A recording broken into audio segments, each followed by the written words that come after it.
Muchas gracias. Bueno, antes que nada, agradecer la oportunidad de compartir un poco de los conocimientos que bien podamos tener para enriquecer el concepto sobre tratamientos que requerimos en algunas patologías de origen inmunológico, ¿no? Dentro de ellas, los corticoides siempre han representado pues una de las piezas angulares en el tratamiento inicial de los pacientes con enfermedades sistémicas. Cuando hablamos de enfermedades oftalmológicas, hablamos de un componente sistémico porque es un órgano sensible cuyo compromiso puede desencadenar finalmente con la pérdida de la visión de forma irreversible. Los corticoides, pues bien, son medicamentos que tienen dos mecanismos de acción, ¿no? Tienen un mecanismo de acción predominantemente dependiente de la dosis, que es el mecanismo no genómico, y un mecanismo de acción independiente de la dosis, que es el mecanismo genómico. Y esto se va a dar principalmente por su acción, ya sea a nivel a nivel de los segundos mensajeros y la disminución de la producción de ácido araquidónico y disminución de la producción de prostaglandinas y mediadores inflamatorios con los efectos no genómicos, y la acción sobre las proteínas de choque térmico, eh, HCP90, sobre el factor nuclear kappa beta y sobre la estimulación de interleuquina 1, interleuquina 2 y factor de necrosis tumoral alfa, que viene a ser parte principalmente pues, de los mecanismos genómicos, ¿no? Entender que los corticoides pues, son alternativas bastante nobles que tienen un mecanismo de absorción oral, sistémica, vía tópica inclusive, también en gotas en el caso de vuestra especialidad. Y entender que este tipo de tratamiento viene unido o adherido a sobre todo a las proteínas, y es importante entender esto por las interacciones medicamentosas que bien podría tener esta enfermedad. Entonces, en ese sentido, debemos tener en cuenta que eh, los pacientes que vayan a usar corticoides debemos definir criterios muy claros como qué dosis vamos a utilizar, cuál es la finalidad, cuánto tiempo, y a partir de ahí establecer un plan de trabajo ordenado que minimice los eventos adversos que vamos a conocer, ¿no? Entonces, dentro de los mecanismos de acción, vamos a tener la interacción sobre el factor de nuclear kappa beta que va que se conoce como una transrepresión. Esto va a inhibir la expresión del factor de necrosis tumoral alfa, la interleuquina 1, interleuquina 2, interleuquina 6 y el interferón.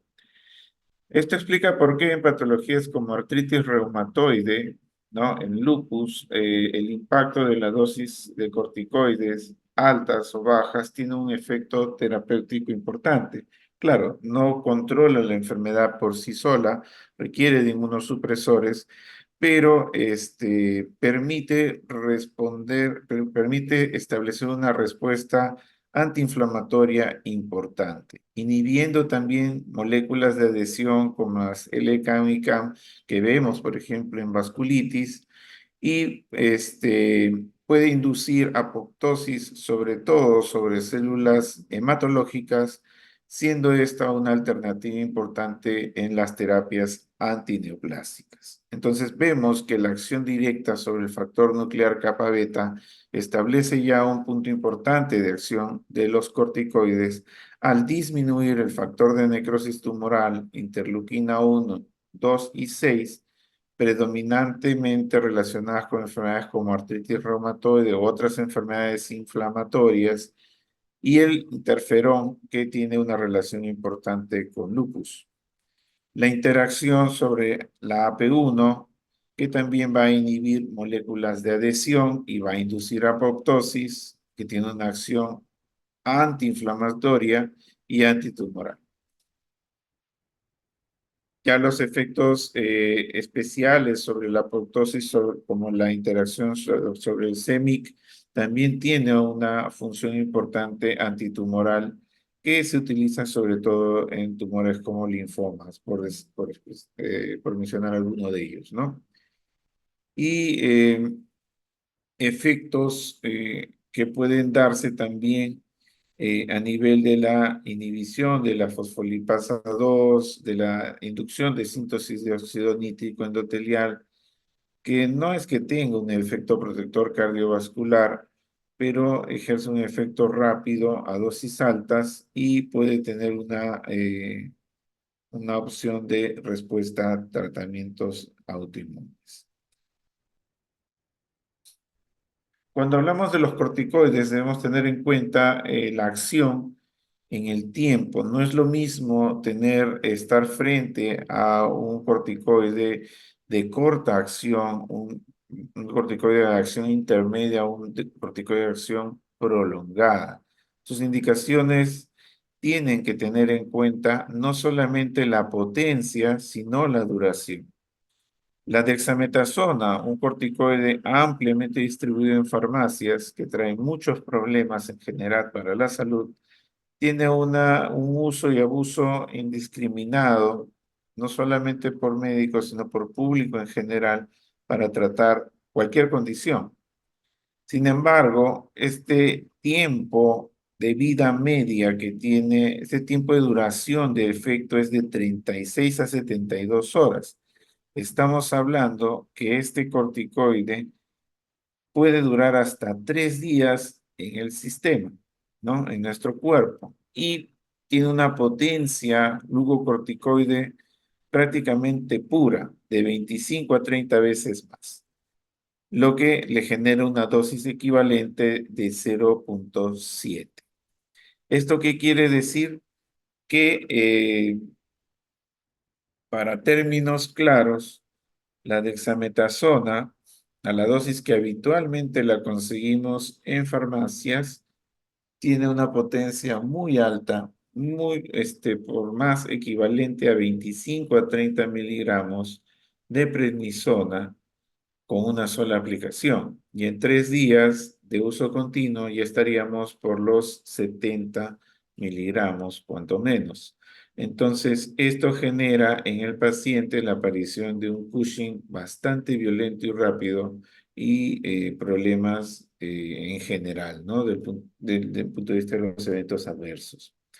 Los de acción corta, como el cortisol, la hidrocortisona, son importantes conocerlos sobre todo para el manejo quirúrgico. ¿Por qué? Pacientes con enfermedades sistémicas que usan corticoides en el periodo de la cirugía, la hidrocortisona es el medicamento de elección para el manejo de cubierta esteroidea.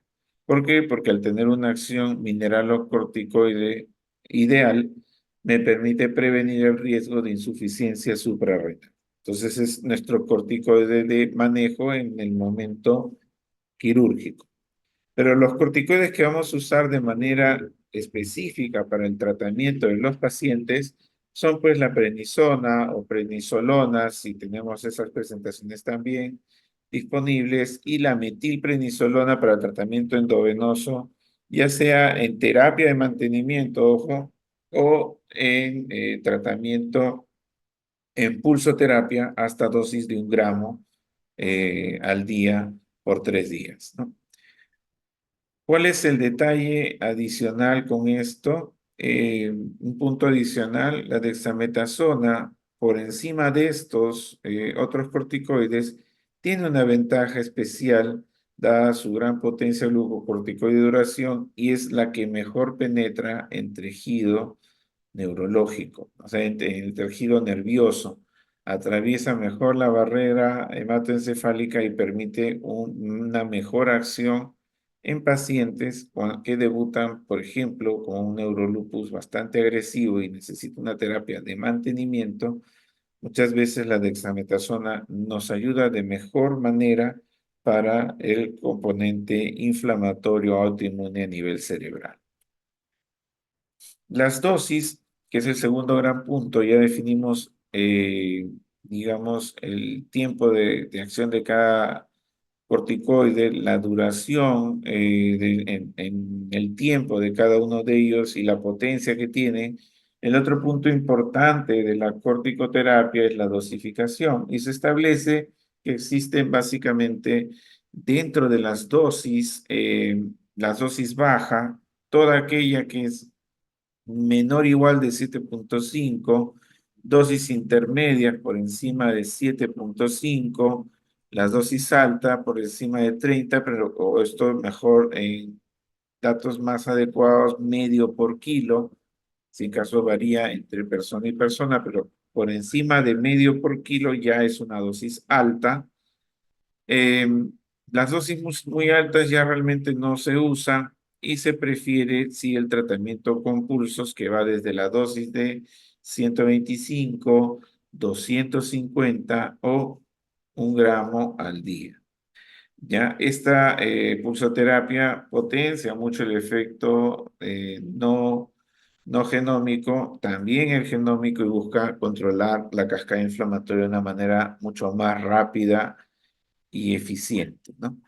Las dosis bajas, dosis por excelencia de mantenimiento, intermedias y altas son los parámetros de selección que le damos dependiendo del compromiso sistémico que tenemos, en que en mayor o menor medida las dosis altas preferentemente después de un pulso y las dosis intermedias con el compromiso sistémico no es de mucha severidad, consideramos que es moderado y podemos darle dosis, por ejemplo, de 20 miligramos, 15 o 10 miligramos, y con eso obtenemos una respuesta importante al tratamiento. Pero como ya sabemos, existen contraindicaciones, algunas relativas, otras absolutas. La diabetes mellitus desde hace tiempo ya no es una contraindicación absoluta para el uso de corticoides. Sí hay que tener cuidados, sí es bueno mantener el control de estas enfermedades, de la enfermedad de la diabetes con apoyo del endocrinólogo y buscar de esta manera una respuesta terapéutica ideal.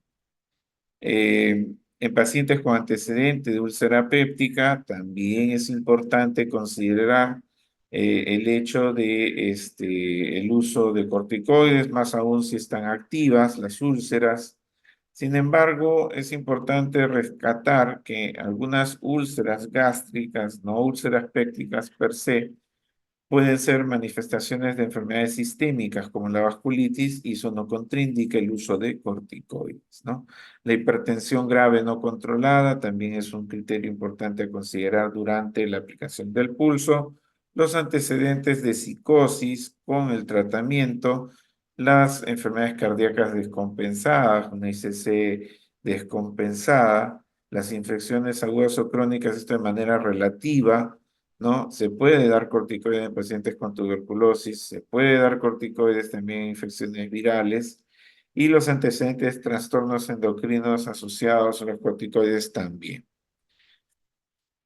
Y dentro de ellos, pues las terapias han buscado obtener una mejor respuesta en cuanto al uso de corticoides. Y una estrategia de buena respuesta que ha ido eliminando ya esta opción de dosis muy altas es la terapia con pulsos, ¿no? Damos pulsos, hacemos el seguimiento durante el pulso y finalmente pasamos a la dosis moderada o una dosis alta de corticoides dependiendo sea el caso, ¿no?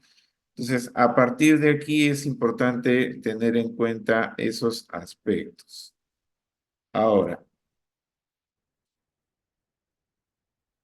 los escenarios clínicos habituales del manejo de corticoides son básicamente pues la presencia pues de un compromiso ocular, ¿no? Una neuritis óptica, un pseudotumor orbitario, una arteritis de células gigantes o un síndrome de Talasa-Hunt pueden ser motivos de uso de corticoides a dosis altas, ¿no? Y seguida de esta el uso de medicación inmunosupresora. Para tener en cuenta un poco cuándo considerar el tratamiento con corticoides, debemos tener en consideración que los corticoides a dosis altas me permiten controlar compromisos sistémicos. De por sí, el compromiso ocular es un compromiso sistémico importante y por ende las dosis de tratamiento en pulso no deberían ser menores de 1 gramo, ¿no? Deberían ser las de 1 gramo exactamente para tener una respuesta ideal. Ahora, ¿existen contraindicaciones? Sí, la presencia de glaucoma puede modificar esta condición o limitar un poco el tema del tratamiento. Y dentro de la medicación o los inmunosupresores, pues vamos a ver que están pues la citioprina, la ciclosporina, el metotrexato, el micofenolato, y la terapia biológica con infliximab, adalimumab y rituximab, ¿no?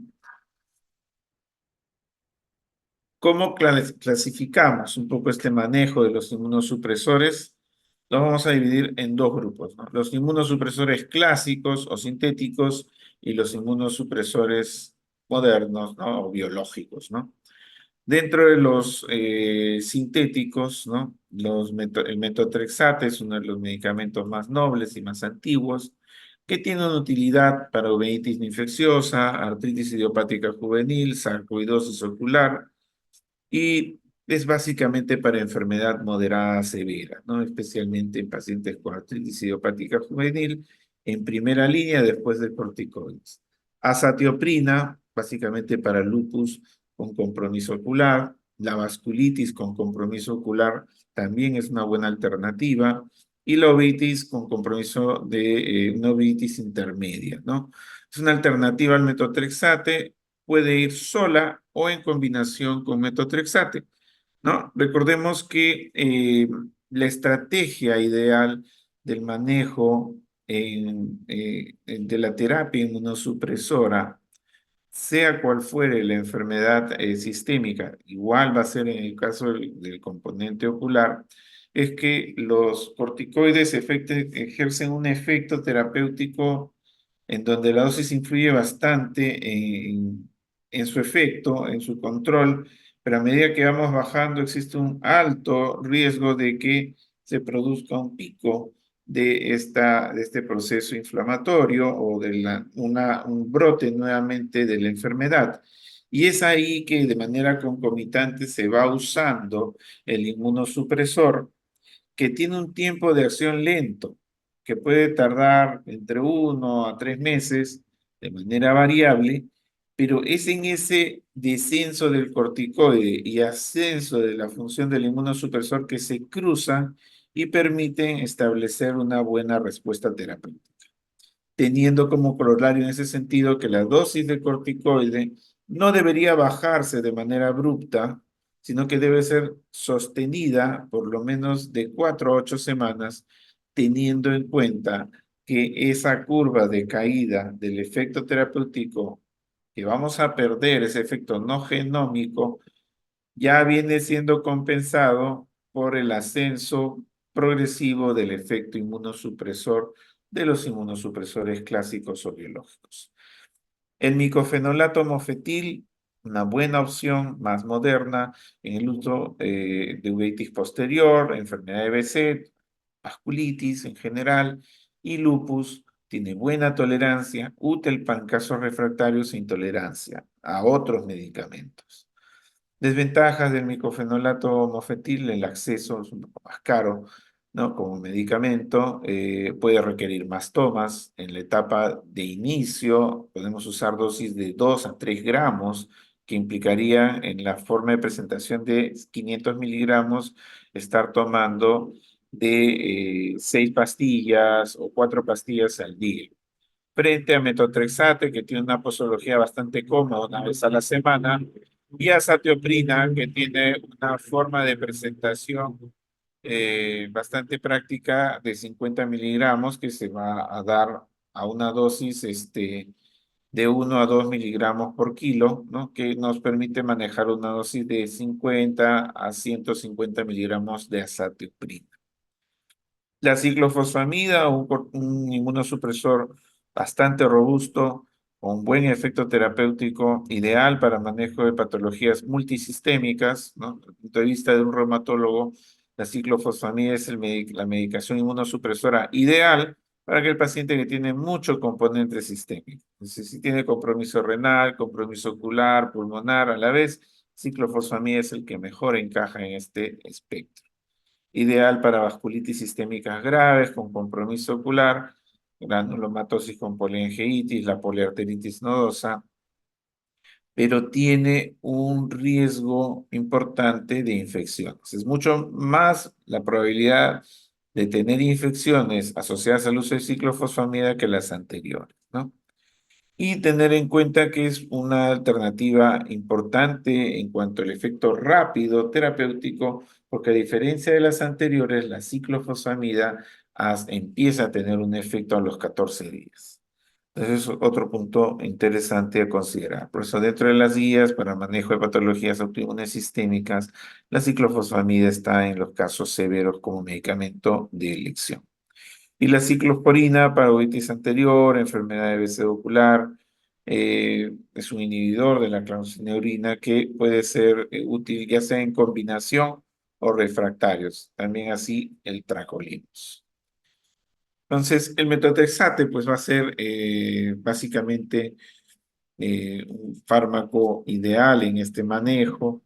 El micofenolato de igual manera va a tener una buena respuesta, al igual que la azathioprina, y la ciclofosfamida recordarla siempre como para el manejo de una enfermedad mucho más agresiva, mucho más progresiva, de una progresión mucho más rápida y severa, y considerar pues algunas formas o diagnósticos especiales como el BCET ocular a la ciclosporina como primera opción según las guías EULAR, ¿no? Y aquí vemos algunos eventos adversos que ya hemos ido adelantando. En la cetoprina, las náuseas, el vómito, la presencia del riesgo de neoplasias, las leucopenias, las trombocitopenias y la anemia aplásica que puede producir en un 5% de los pacientes que la usan. Por eso es importante hacer un control de hemograma de 2 a 4 semanas al inicio de la medicación. Metotrexate igual, mismos efectos, control de enzimas, igual que el micofenolato, que hay que vigilar sobre todo la linfopenia y la elevación de enzimas hepáticas también. ¿Ok? Tracolimus, neurotoxicidad, la ciclofosfamida, muchas citopenias, la toxicidad vesical y el riesgo de cáncer o la cistitis hemorrágica son patologías que se pueden presentar, pero por allá por encima de 7 gramos acumulados de ciclofosfamida, ¿no? Entonces, por ahí es menos riesgo para el paciente que usa una dosis menor a una dosis menor de ciclofosfamida menor a los 7 gramos acumulado en suma. ¿Ok? Y el segundo grupo, los inmunosupresores biológicos, en donde tenemos al infliximab, adalimumab, rituximab, tocilizumab e interferón, ¿no? Infliximab, medicamento de elección en pacientes con artritis idiopática juvenil con compromiso ocular refractario. La ventaja del infliximab es el rápido inicio de acción. Es el biológico más veloz en tiempo de acción, muy eficaz para el compromiso ocular. Desventajas: al ser el infliximab un medicamento quimérico, es decir, que el 10% de la molécula es de murino, tiene un potencial de inmunogenicidad mayor y puede generar en el transcurso de los 2 años anticuerpos antiquiméricos que disminuyen la eficacia del producto. Ahora, para evitar eso es que tiene que ir de manera concomitante con un inmunosupresor de apoyo para reducir la inmunogenicidad hacia el infliximab. Adalimumab, un biológico anti-TNF bastante versátil también, útil para uveitis no infecciosa intermedia, posterior o panuveitis, también de uso ideal para las artritis idiopáticas juveniles. Rituximab, un anti-CD20 quimérico, también es importante en el tratamiento porque me ayuda a controlar las manifestaciones de tipo vasculitis asociadas con OANCA, el lupus severo con compromiso ocular y es importante también como alternativa para el manejo de pacientes con patologías refractarias. El tocilizumab también es una opción importante de manejo en aquellos pacientes con enfermedad refractaria y el interferón, enfermedad de BC ocular severa, alternativa eficaz para algunos casos solamente de este tipo, ¿no? Entonces aquí es básicamente lo mismo, ¿no? La evidencia de la acción de estos biológicos como respuesta terapéutica importante, ¿ok? Y en resumen, pues la evidencia que tenemos de algunos medicamentos para el tratamiento de patologías autoinmunes oculares, metotrexate, micofenolato y acetropina, siempre es una grado de recomendación A, nivel de evidencia 1, son los medicamentos de elección de primera línea. Traculimus y ciclosporina sí pues tienen un poco menos de evidencia, pero también es importante. La ciclofosfamida, un nivel de recomendación B y similar a la segunda línea, pues con ciclosporina o tacrolimus, ya porque los estudios son más estudios de corte observacionales.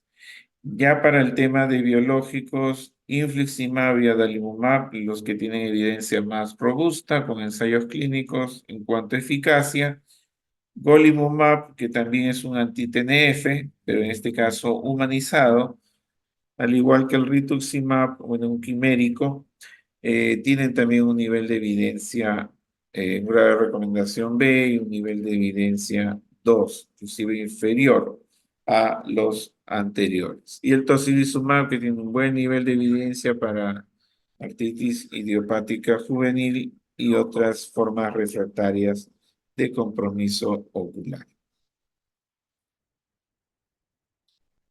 Entonces, los inmunosupresores deben estar indicados en qué momento, cuando hay fracaso del tratamiento con corticoides o la necesidad de reducir su dosis por efectos adversos. Y hoy por hoy, pues los inmunosupresores idealmente deben ir siempre para disminuir las recurrencias también. Cuando el compromiso ocular es severo, unilateral o con amenaza visual, una panuveitis, una vasculitis retiniana, el tratamiento tiene que ir del inicio con inmunosupresor. No podemos darnos el lujo de esperar 3 meses para ver si le damos o no otros inmunosupresores. La asociación a enfermedades sistémicas activas como lupus, vasculitis, ya sea asociada a ANCA, la enfermedad de BC, entre otras, ¿no? Si vemos que es una enfermedad ocular que coexiste en un ambiente autoinmune más sistémico, asociado a un lupus u otra enfermedad, pues comanda como tratamiento desde el inicio el uso de inmunosupresores. Y cuando existen pacientes con evidencia de enfermedad recurrente, crónica, pues es importante valorar el uso desde el inicio del inmunosupresor. En conclusión, debemos tener que frente a un compromiso sistémico de severidad como el compromiso ocular, tener una alternativa en la etapa aguda de la enfermedad, básicamente con el manejo con corticoide de altas dosis.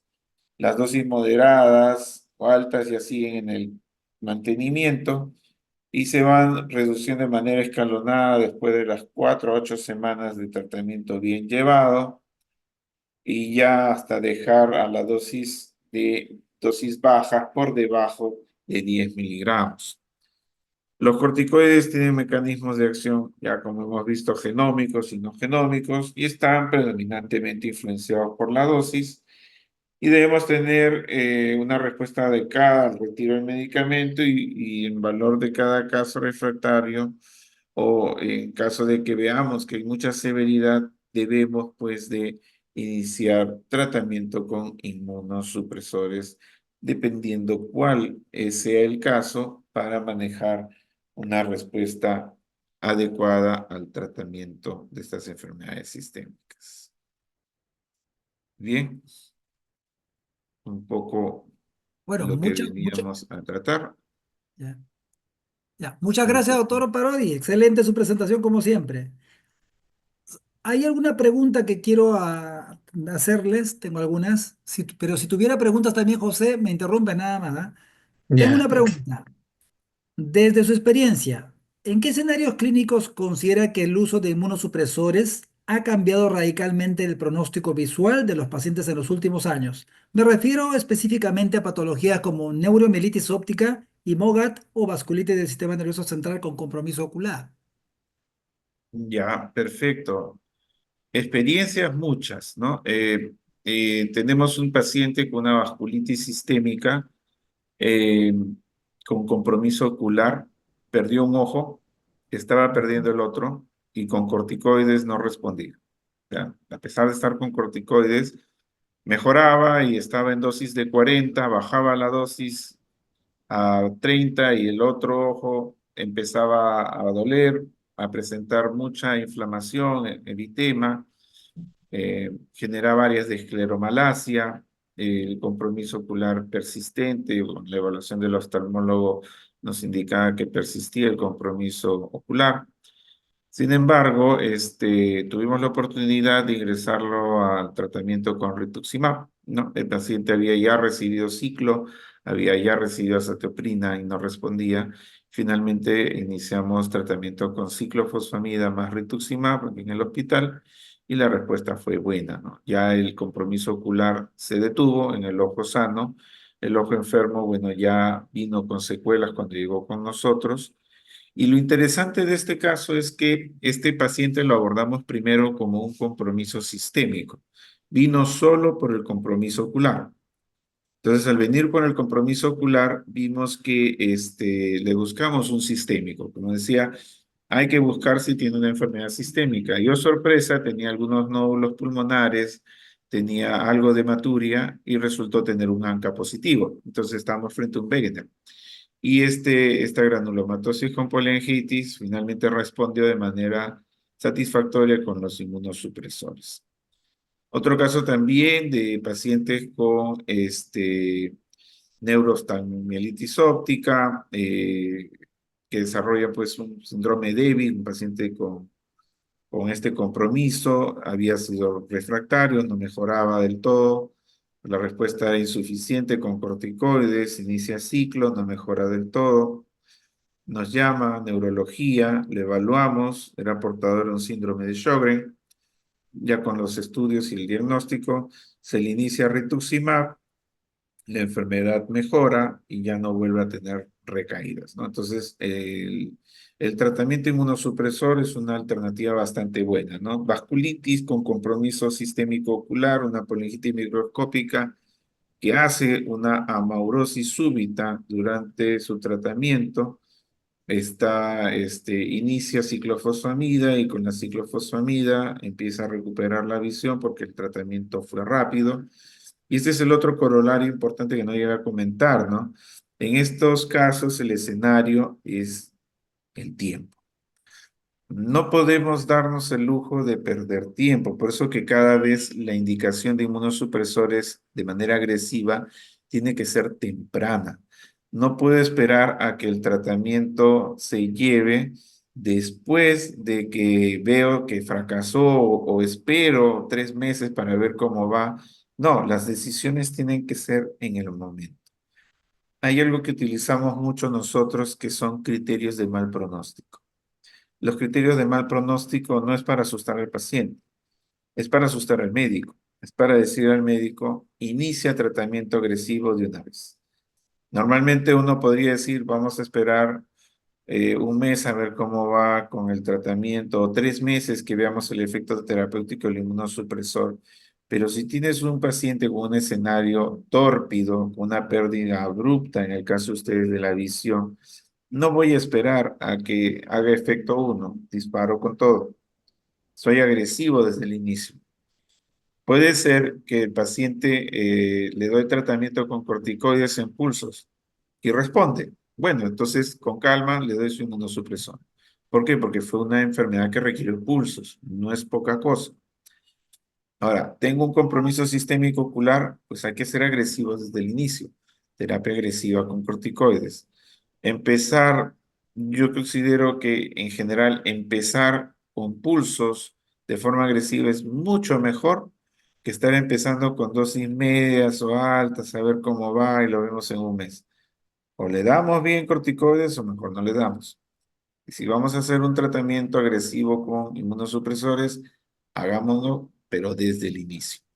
Porque el ojo, así como otros órganos, como el cerebro, son muy sensibles y aquí la secuela es irreversible. Entonces, no puedo darme el lujo de esperar a ver cómo va, sino lo que tengo que buscar y determinar es, este paciente se me va a complicar, tiene mucha severidad, entonces hay que darle tratamiento. Excelente. Otra pregunta relacionada a esto. ¿Cuál es su criterio, ¿Cuál es su criterio o protocolo personal para decidir entre inmunosupresores clásicos como azathioprina, micofenolato o metotrexate y biológicos en estos contextos? ¿Qué variables suele priorizar al momento de hacer esta elección? Ya, perfecto.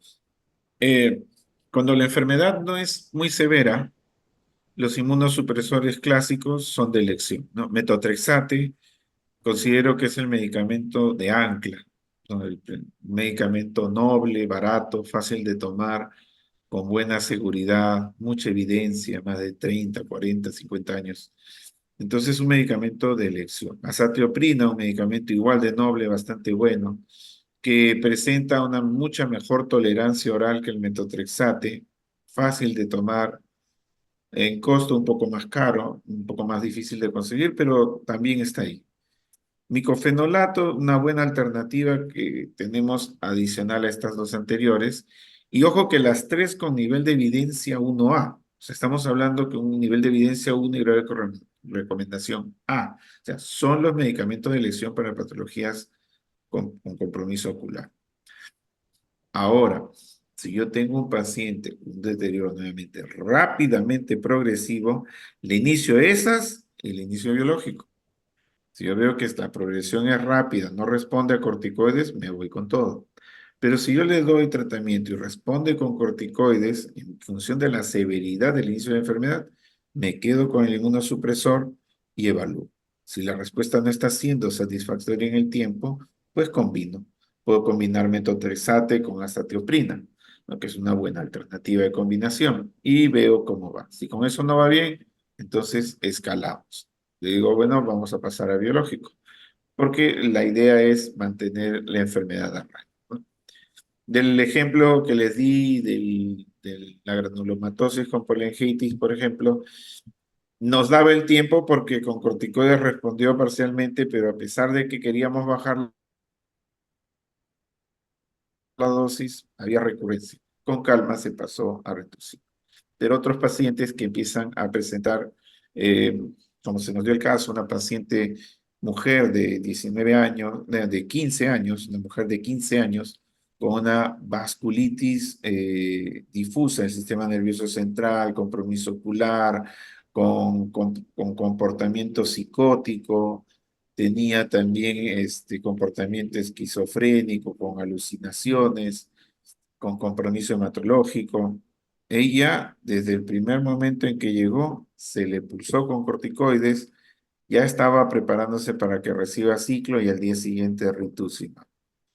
La acción rápida del tratamiento permite la evidencia de respuesta rápida.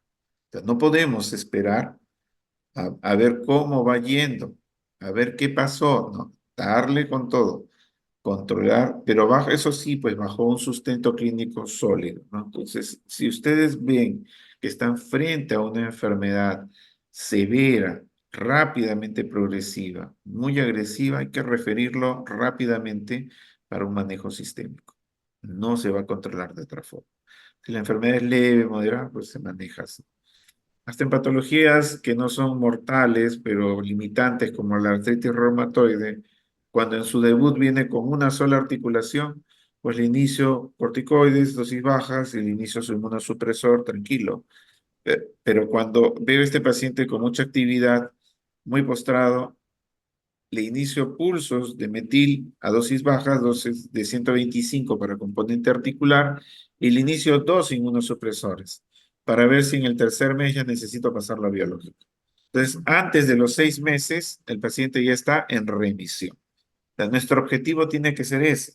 Nosotros debemos obtener remisión de la enfermedad menos de un año. Es más, yo le diría menos de 6 meses, ese paciente tiene que estar controlado. Y si no tenemos la opción de tratarlo, derivémoslo al lugar donde se puede tratar. Porque si lo derivamos donde se puede tratar antes de ese tiempo, vamos a tener un efecto terapéutico ideal, vamos a salvar el órgano y las secuelas van a ser mínimas. Y la respuesta va a ser sólida y contundente y en el tiempo puede llegar a una remisión sostenida sin necesidad de medicación. Esa es la idea del enfoque, ¿no? Del tratamiento. Precisamente un aspecto pues, que en neurooftalmología nos preocupa bastante es el tiempo. O sea, tiempo de cerebro, tiempo de visión, ¿no? ¿Qué tan Exacto. determinante considera usted entonces que es el inicio precoz de tratamiento inmunosupresor respecto al debut de los síntomas visuales? Por ejemplo, en neuromielitis óptica. ¿Cuánto puede cambiar realmente el pronóstico si se retrasa? En realidad el pronóstico va a variar un montón, ¿no? Un paciente que se inicia tratamiento precoz vuelve a recuperar la función, ¿no? Nuevamente el ejemplo de esta niña de 15 años que vino con la vasculitis, aparte de estos compromisos que tenía, vino en cuadriplegia. Cuadriplegia. Entonces, no movía absolutamente ningún miembro. La resonancia magnética era de horror. Había una panvasculitis en todos los hemisferios cerebrales. Eso explicaba la gran variabilidad de síntomas que tenía neurológicos. Pero como el tratamiento se dio de esa forma, la paciente salió con leve mejoría después del tratamiento y salió de alta. No porque haya terminado el tratamiento, sino porque es mejor que el tratamiento siga de manera ambulatoria. Al tercer mes, la paciente estaba en silla de ruedas conversando con normalidad y ya podía pararse, con lentitud, pero podía hacerlo. O sea, volvió a caminar, volvió a moverse. Pero es porque el tratamiento fue inmediato. Si esta paciente demoraba menos de una semana, ya vamos a ponerle una semana en tratarse, hubiera quedado secuelada por completo. En la Así es. neurooftalmomielitis es lo mismo. Si no la trato, va a quedar secuela. La secuela no se recupera. Así le ponga el mejor tratamiento después. Todo tiene su momento y el factor más importante de inicio es el tiempo. Síntomas agresivos, medidas agresivas en el tratamiento. Excelente. Acá hay una pregunta más acerca de su experiencia clínica. ¿Cuáles han sido los efectos adversos más relevantes o complicados que ha enfrentado en pacientes bajo inmunosupresores por enfermedades inmunomediadas con compromiso ocular y cómo las ha manejado? Sería muy valioso conocer esto. ¿Alguna Gracias. anécdota o de repente algún caso clínico? Sí, lamentablemente el mayor problema de la inmunosupresión y del corticoide, bueno, creo que no es un misterio, son las infecciones. Eh, es por eso que el paciente no se queda en hospital hasta que camine. Es por eso que el paciente no se queda hasta que termine sus 6 meses de tratamiento. Cuando el paciente recibe los pulsos, recibe el rituximab, si no requiere soporte, se va a su casa, porque las infecciones intrahospitalarias matan al paciente con enfermedad sistémica. De todas maneras es el dolor de cabeza. Y las infecciones sistémicas demora, o sea, las infecciones intrahospitalarias, perdón, eh, tienen un alto índice de mortalidad y van a empezar a aparecer por encima del día 10. Si ustedes se dan cuenta, el paciente llega, se pone 3 pulsos, ciclofosfamida, rituximab son 5. Entonces, en 5 días, al sexto se tiene que ir. Ese es el esquema. O sea, nosotros no nos quedamos a practicar con el paciente o a disertar sobre qué opciones terapéuticas va a seguir. O sea, el lineamiento tiene que estar claro, el enfoque tiene que estar claro. Entra por un compromiso ocular sistémico, el diagnóstico está claro, púlsalo. En el transcurso del pulso, y estás determinando un poquito más el diagnóstico, ya iníciale la ciclofosfamida, iníciale el rituximab, dale de alta. Antes de los 10 días tenemos que dar de alta a ese paciente. Paciente con más de 10 días habitualmente se complica. ¿Con qué? Con infecciones intrahospitalarias. Y las infecciones intrahospitalarias matan al paciente con cualquier enfermedad sistémica e inmunosupresión. Es realmente una catástrofe que un paciente se te infecte. Pero la mejor estrategia para que no lo haga es que el tratamiento sea rápido, agresivo y el tiempo de estancia hospitalaria sea corto.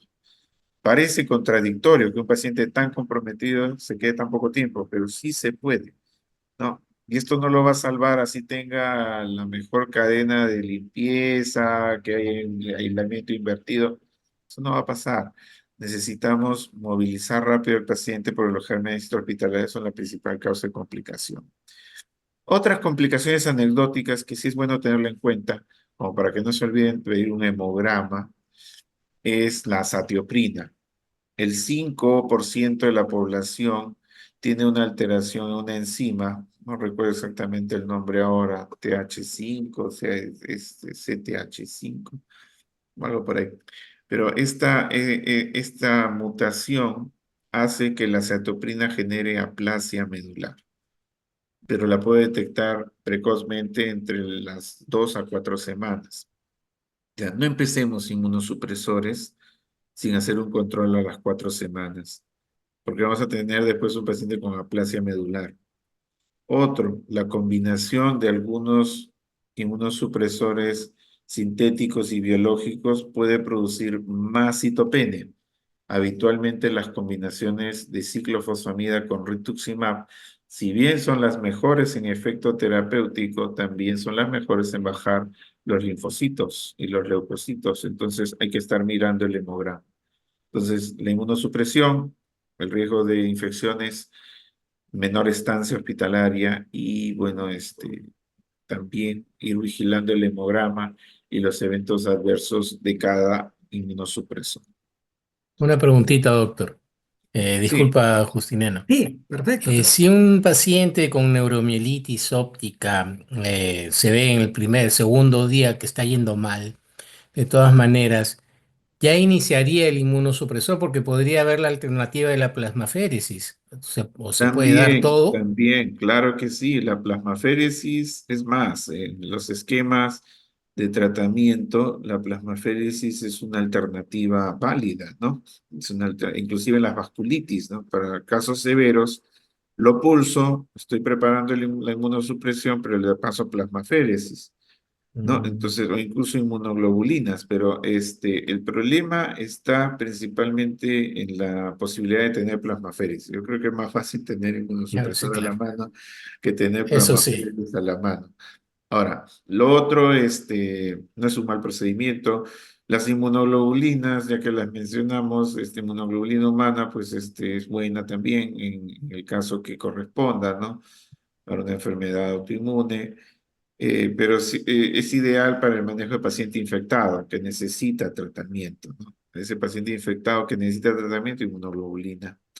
Mm. Si tienes la opción, en un caso muy severo, plasmaféresis, pues genial. De todas maneras, le pondría plasmaféresis. Y aún así también inmunosupresión. Inmunosupresor. ¿Y Claro. podrías iniciarlo el mismo día o tendrías que esperar? No, yo pienso que de a pocos vas, ¿no? Porque cada uno tiene sus eventos adversos y si todos lo Claro. pones de golpe, Mm. no vas a saber qué fue, ¿no? Por más que haya la necesidad de inmunosupresión, el pulso va primero y después del pulso recién la inmunosupresión. Es más, si veo que el pulso me da buena respuesta, me da tiempo, entonces voy esperando ese tiempo. Pero no caigamos en el hecho de le doy pulso, no va bien, le sigo con pulso, no va bien, le sigo pulsando. No, eso no es Claro. tratamiento, eso está una Ya mala sé. aplicación terapéutica. Lo pulso, si no va bien, inmunosupresor, rápidamente, ¿no? O lo pulso con inmunosupresión.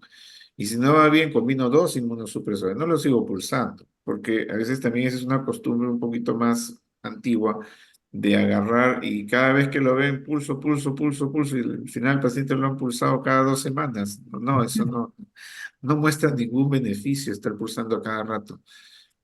Claro, sí, pues si tenemos un mes de diferencia y el paciente sigue peor, vuélvelo a pulsar y darle tratamiento.